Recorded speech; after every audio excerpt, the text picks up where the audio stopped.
It's another week in the For Your Reference household, and it's another jam-packed, before we head on over, Reference Max for screenings and screeners that we have been provided. Before we head on, OT, I've got a Mafana announcement. Oh. For those that exist in a linear timeline, for those that are based in Sydney, we have a very exciting opportunity. We do. It is the very first time we've done interviews before, but it's the very first time that we will be hosting the intro and Q&A for the Red, White and Brass screening as a part of Sydney Film Festival. Exciting. How does it feel, OT? Nice. Congrats, man. Congrats. Well, congrats to our friends and lovers. Thank you so much for your support, for getting us to this point.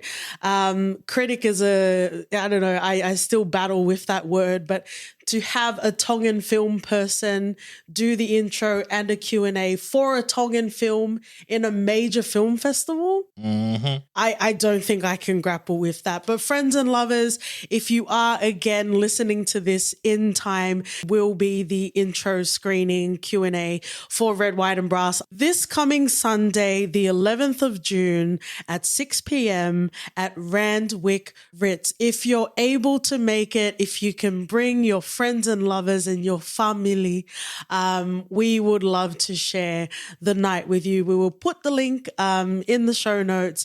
But in any case, thank you for all of your love and support, friends and lovers. Onwards and upwards, right, OT? Mm-hmm. Why, if I did that? Give it a go. Is that allowed? Yeah, go on. Nah, I'm all right. It's no longer AAPI month. Hey, is it AAPIB? Yeah.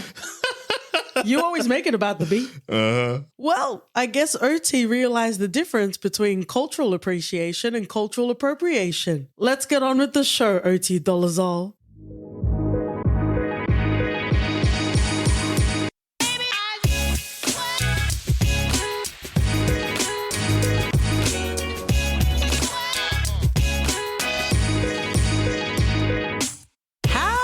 Ho, friends and film lovers. Welcome back to the For Your Reference podcast. You got your host, Katie. And OT. Like we said, Sydney Film Festival is coming up very soon. And we've got some very exciting coverage as well as interviews along the way, which we're very excited about. But before then, we do want to capture off the screening and screeners that we've received in the lead up to. On the docket today, we have the Cannes selected series Appetite, 100 Years of Warner Brothers, The Swarm, A Boy Called Piano, as well as Mad Heidi. It doesn't get any madder. Heidi, Heidi, ho. Am I right, OT? Well, let's just dive into it. Again, this is a Cannes series selected drama. I did check with our pals, friends and lovers at Nixco. Currently, it is only available in Australia through the SBS On Demand app. However, they are working where to see, because we do have nasty friends and lovers, you know, like Pitbull, Mr. Worldwide, around the world that do ask us, where do we watch these things? So as soon as we know, we'll let you know. But this is a very great series. It's like, I would say it's unfortunate that it was a short series. Hopefully we can get like full length episodes. In regards to the cast and crew, directed by Neil Sharma and Mohini Hurst, also written by Mohini Hurst, Nilesh Verma, as well as Grace Tan, produced by Karen Redenza, as well as Mohini Hurst, starring Sharong Wu, Gabriel Alvarado, Raj Labade, Kabir Singh, Marta Dusseldorp, and a whole bunch of supporting casts. Wow, wow, wow, OT. Yeah. There is a K-drama that I specifically remember watching about delivery people, but it is a relatively new sort of genre, and it is that short sort of format as well. I personally really enjoyed it, but I would love to hear your thoughts. As you know, friends friends and lovers, there are no spoilers in our Ref Max format. I thought it worked really well. It gave us an appetizer to what this show was about. And I feel like we need to delve deeper into the characters because there's so much story to tell. There's definitely more. Exactly. Yeah. The characters I thought worked well. You could tell the chemistry was there. Even you could feel the banter as well. It didn't feel forced. It flew quite nicely. And it makes use of its 10, 12-minute runtime quite well. Yeah, I absolutely agree with what you're saying. Like, hopefully it's a proof of concept and we get more and we expound on the story. Yeah, and that's the hope because there's definitely something at the core of this that could make this into a fully fledged series that would be a weekly driver, at least in our household. Oh, absolutely. There are a lot of things and a lot of causes that people get behind, but I think one that gets overlooked is the easily accessible at my fingertips sort of delivery service. And I guess specifically we're talking about food. We're following, appetite workers and that sort of thing. I think when it comes to, not that much talked about, but grounded sort of themes, it can get a bit too, over extraneous. But in this show, I feel like it really went to the notes that it was trying to hit, and it definitely executed that. Yeah, 100%. I think, and this is what I'm not sure about, is if the short runtime made it seem more palatable. Punchy? Oh, okay. Or even punchy, right? Yeah. Because then it cuts out the filler. Exactly. It cuts out the ostrich ninja Naruto. Yeah. Because then maybe if we do get a feature length, then, what are we going to get? Are they going to draw something out that's not unnecessary? Are we going to get... But it worked quite well with this. I appreciated it. And I hope there's more to come, whatever format they're going to do it in. I hope there's a second season or a full-blown show for this. Yeah, absolutely. And I think the other strong, compelling sort of, presence in this show is the experience for migrant workers in Australia. I wouldn't say I'm not a fan of Australian television programming, but if this is the standard, if this is the caliber, then I'm all the way in. And you even noted to it, like, if it's real, it's real. You can feel that the story is written from a place of experience and absolutely love. Are you ready to steep into 100 years of experience, perhaps? I feel 100. Thank you to our friends and lovers at Binge/Foxtel/Max/Warner Brothers. We are talking about, it's a 4-part film documentary series, which is a whole mouthful, that covers obviously 100 years of Warner Brothers. We did get the chance to watch the first episode. So I do want to talk a little bit about that. Essentially what we covered was, I guess, the come up, you would say. Yeah, the come up.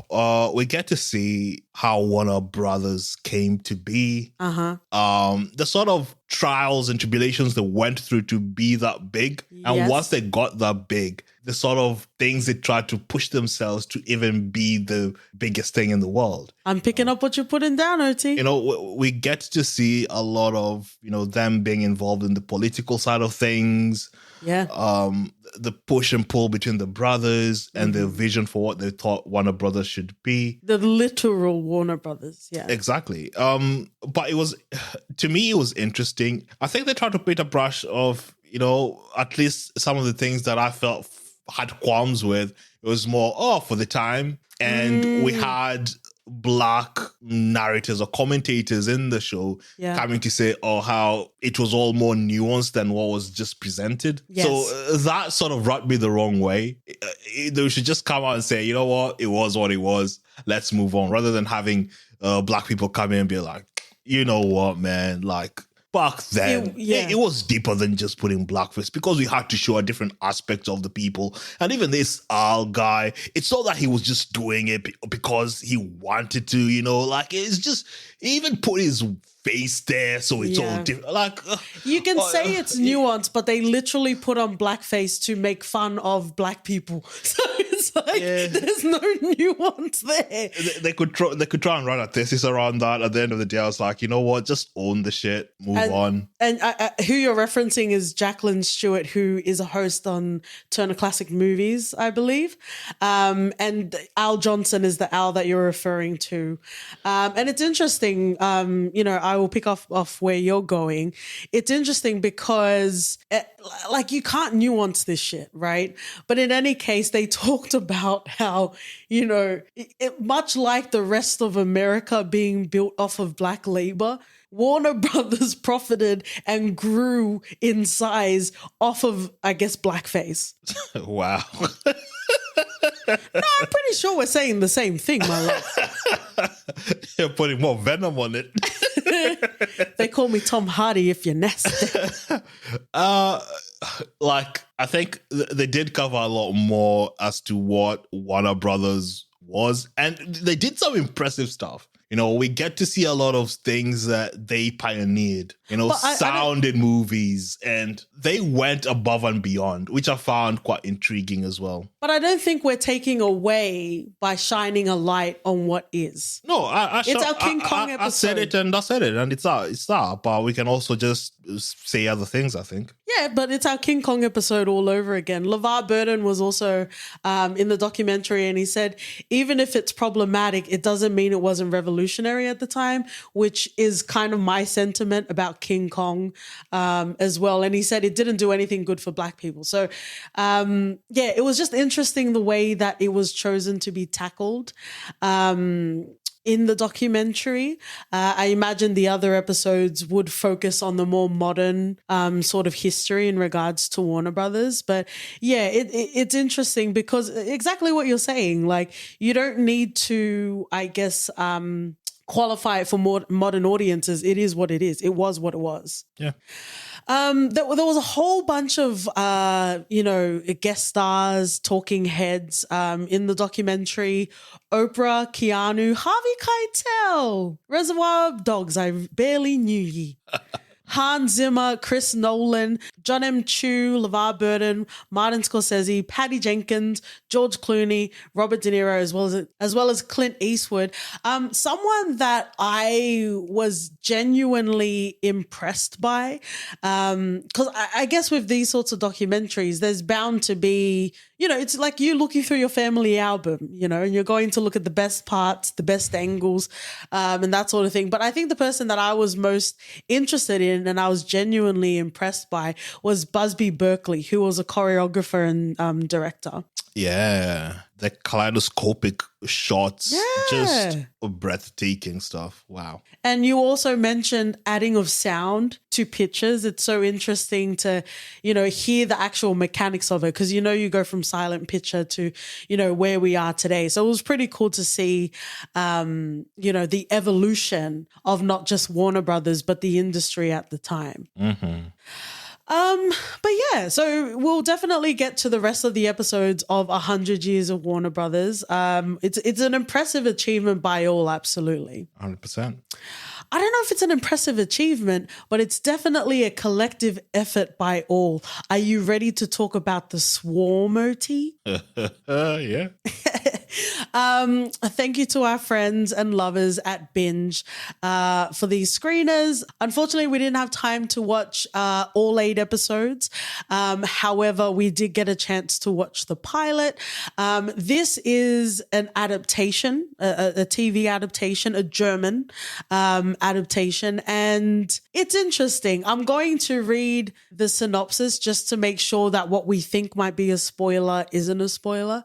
A new eco-thriller, executive produced by multiple primetime Emmy Award winner Frank Dogler, in brackets Game of Thrones, is based on Frank Schatzlin's international bestseller, tells the story of escalating disasters born out of the world's seas. Across the globe, lives are increasingly imperiled as scientists come together, sensing that something bigger is at play, an intelligent life force dwelling in the deep, capable of manipulating the ocean. Okay, so it revealed I thought that was a kind of a spoiler watching the first episode. Mm. Okay, thoughts and feelings, my love.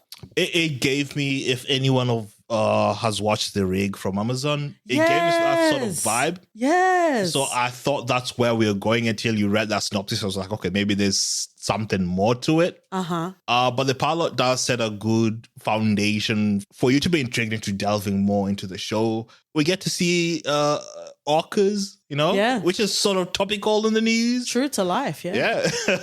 But let's be on the right side of orca history, OT. Mm-hmm. We had so many characters from all over. I think that sort of threw me off a bit because I didn't know what was happening. It felt like it was jumping a bit too far. But John Wick 4 was in like 4 locations, or was that followable? No, I just meant for pilot, I felt like I had so many faces to remember. Germany, Belgium, France, Italy, Japan, Austria, Sweden, Switzerland. Yeah. In a pilot. Yeah, I was trying to remember my faces. But that sets up, if you've watched Expanse, you know how hard it is for the first season or 2 to grasp everything. So I'm all on board. I'm a Steven Strait gal, but you're not going to see my Expanse. Wow. Based on the synopsis, I don't know if we're going to have like interconnected, sort of storylines. I would rather Sense8. What happened to Sense8, OT? They refused Pornhub. Well, let's keep it nasty. I suppose. I don't know.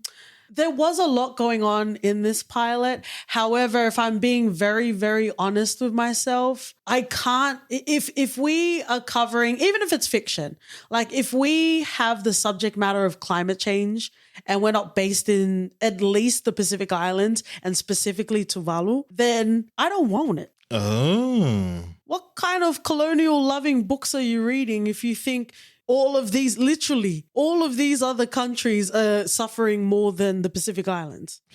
Oh, sorry. Did I ruin your eco thriller? Wow. Yeah. Venomous Katie today. They call me Tom Hardy. I think that's him in other films. Maybe not in Venom, but there you go. Hey, Katie Mavolos. I also need to have ethical Pornhub too, OT. Mm-hmm. But feel free to continue it, my love.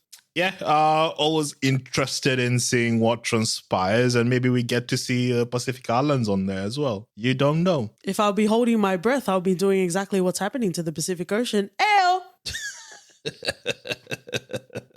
Wow. If I can't get my representation, I'm all for orca representation, friends and lovers. Fair enough.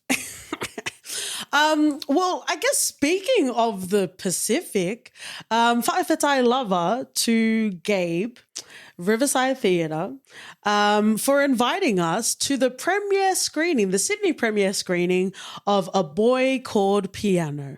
Yeah, I'm interested to hear your thoughts. Oh, you're just going to volley it to me, hey? Yeah. All right. So this is a documentary that follows the real life of Fa'amoana John Luafutu.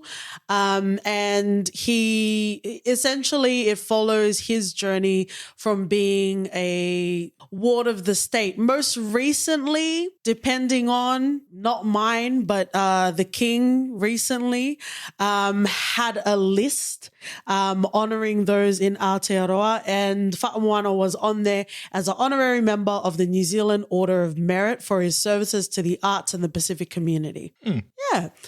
So it's really exciting. Again, if you're in a linear timeline, if you're also in Sydney, specifically in Parramatta, there are continuing screenings tomorrow, Wednesday the 7th of June, and also Friday the 16th of June, which you can also book through the links in the show notes. But let's get into it. Documentary film covering the life of. I think it's also important to note that this documentary film was in response to a pivoting. Initially, the story of Fa'amoana the vision was for it to be a stage play. However, it couldn't be performed because of COVID because of the panoramas that is still going on. So it was interesting. And the reason why I wanted to preface this is because I feel like a lot of my sort of thoughts and feelings and potential baby qualms are in response to that specifically. So this is a documentary. It is about Fa'amwana's real life. And there's even archival footage of him being in the courts as well. We're not going to go into a lot of detail, friends and lovers, but I do just want to mention a trigger warning for suicide and suicidal ideation. Yeah, it was interesting hearing this story. It was very, harrowing because you get to feel his pain. Yeah. And that's quite something. You can only imagine what he's been through. And I felt that in the depths of my soul, in as much as I knew what the documentary was, and I understood the point of view in which they showed it, I'd hoped they'd dug deeper. Okay. Just so that we get to see a more expanded picture, if you understand what I mean. Yeah, I absolutely understand. So I definitely want to come to that, but I kind of want to just stay in the moment. There were very emotional moments. And, you talked about Wakanda Forever and how it is very rare to be in a majority Black screening. This was really nice. We were in a majority brown screening. And obviously that adds to the feeling, that adds to the atmosphere as well. I think my most emotional moments watching this documentary was watching Fa'amwana in the, commission, sharing his accounts, bearing his soul all of his life. He talks about, him being on the plantation in Samoa and, even likening that to his own life experiences. And there's a very poetic way in which he speaks. And he even likens his sort of, formative years as being a tara shoot in the snow. It's not born out of love. It's not loved and nurtured in the way that it should be. Yeah, corn's flower in the rock. Succession Nepo baby.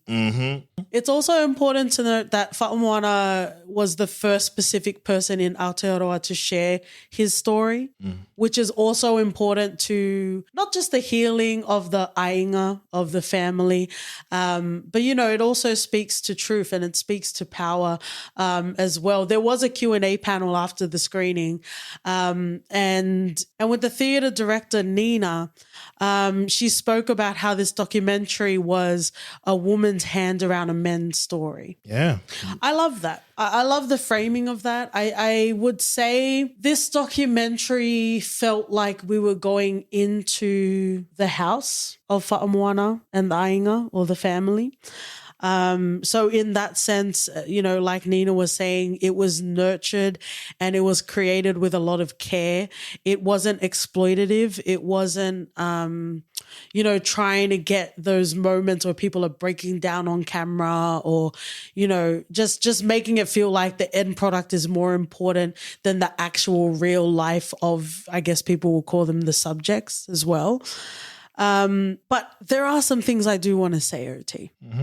I think the important thing to note is, as we review all productions all around the world, it would be disingenuous if I didn't share my qualms. I understand how it would have made more of a focus inside of a stage play. There was a lot of art and there was a lot of creativity that was put into the documentary film that I absolutely agree with. But yeah, I talk about a talanoa for the fale, maybe with a global sort of lens, with an external sort of eye. This film wasn't that. And maybe that's okay. And that's okay too. Going from a closed fale to busting it wide open, we are ending with Mad Heidi. Thank you so much to Justin Cook from Justin Cook PR. I can read the synopsis, but is there a way that you can describe what this film is, OT? Cheese balls to the wall sort of movie. Yeah, literally. wow, it took us on a wild ride that I didn't even expect to anticipate what this movie would be. You know, you'd go in with certain expectations of what you'd think this is. Yeah. And all of that will be proven wrong. Yeah. And it just continues going and pushing the boundaries farther and farther. Yeah. To the point where you're like, you'd never expect anything like this ever again. And when you watch something else afterwards, you're like, why are you not Mad Heidi? Yeah. Oh, absolutely. So this Mad Heidi is a Swissploitation modern grindhouse epic. It's funny because when we got sent the email, the synopsis did have the word cheese, but I just thought it was like a cheesy take on Grindhouse. Nah, it was literally about cheese. If we're talking like tonality, Friends and Lovers, for those that even enjoy like Inglourious Bastards, you know, the Tarantino absolutely in the playful grindhousey sort of branding that Tarantino has. If you enjoy, you know, if you recently caught up to our Takashi Miike run with Visitor Q, if you love Jason X, like tonally, that's where this film was. Even maybe OG, the Mortal Kombat. It's always interesting to me because I am a very serious person, but I think what gets me into, I guess, these more farcical sort of films is if there's no lack of pretension and they're really, as OT would say, cheesy balls to the wall, I'm absolutely in. Like, I was cackling from the start to the end of this film. Yeah, 100%. You know, I would have rated this movie higher. There was a moment where it threw me off, and I couldn't get my balance after that quite right. I just felt it wasn't necessary. And for those of you who will watch, you'll know what I'm talking about. It's just I didn't understand that decision. Fair enough. They were throwing everything in, including the kitchen sink. But that particular part should have been left off. Otherwise, yeah, it would have been higher in my opinion, if not for that moment. Yeah, I absolutely agree with what you're saying, but I do feel like overall... Oh, are you going to tell me nuance? There's a nuance. Well, it's so nuanced that you're not explicitly saying what the scene was. No, I'm not going to say. I'm not going to spoil it for someone who wants to go and experience the spanner in their head. Well, if you know OT, you know exactly what he's alluding to. I had so much fun with this film. And, you know, I don't know. I guess you can do a survey with OT to still see if he's a Marvel boy. But I think in this household, you are the major film lover and I am the independent film lover. Oh, look at you, Alphonse. Like, I don't know, like it stretches the imagination and the format of whatever you think is possible in a film. And, you know, the same thing with Infinity Pool. One week you'll get Infinity Pool. The next week you'll get us covering the Swissploitation Groundhouse epic Mad Heidi. Yeah, and I'm just going to add, like, the effects are good. Yeah. You know, I would have expected for an indie that has this sort of concept, I would have expected the effects to be really, really bad. Yeah. But they serve up quite crisp, high production value effects in everything that they do. And you could tell that a lot of effort has been made with love and care. Literally, you know, Friends and Lovers, I just want to read a couple of quotes from the film, not too many to spoil it. But the tagline for, you know, the commercials was, "Keep Switzerland free from lactose intolerance." And, you know, the ever so graceful president of Switzerland refers to a particular country as brie-eating bastards. I need to up my game, OT. You do. They've got some quotable quotes in there that you'd use and reference for a while. I've got some in my belt and I'll be throwing it at Katie for a few years to come. Yeah, throw back that Swiss cheese, OT. Ultra Swiss. All right. I just feel like, Friends and Lovers, you don't need ChatGPT. If you were to tell me to write a screenplay of white and other white people and cheese, you would pretty much get this film. Yeah. Not that I can take credit for the production of this, but it tickled me, OT. I had such a great time. Friends and lovers, for those that are available, that are in the US, there is a one-night special engagement on Wednesday, June 21, as well as, rolling out to theaters nationwide. Nice. Wow. Thank you again to Justin Cook at Justin Cook PR. It was so much fun. I loved it. Me too. Thank you, friends and lovers, for joining us another week in the For Your Reference household. To end, OT, what's your favorite type of cheese? It's definitely not brie. But you're still a bastard. If you would like to know who the brie-eating bastards are on Twitter and Instagram, we're at For Your Pod. Write us an email at hello@podcast.com. We're also on Sydney Film Festival is coming up and we're very excited, podcast, if you like to leave a rating and review. And we'll see you guys next week. See ya. Bye.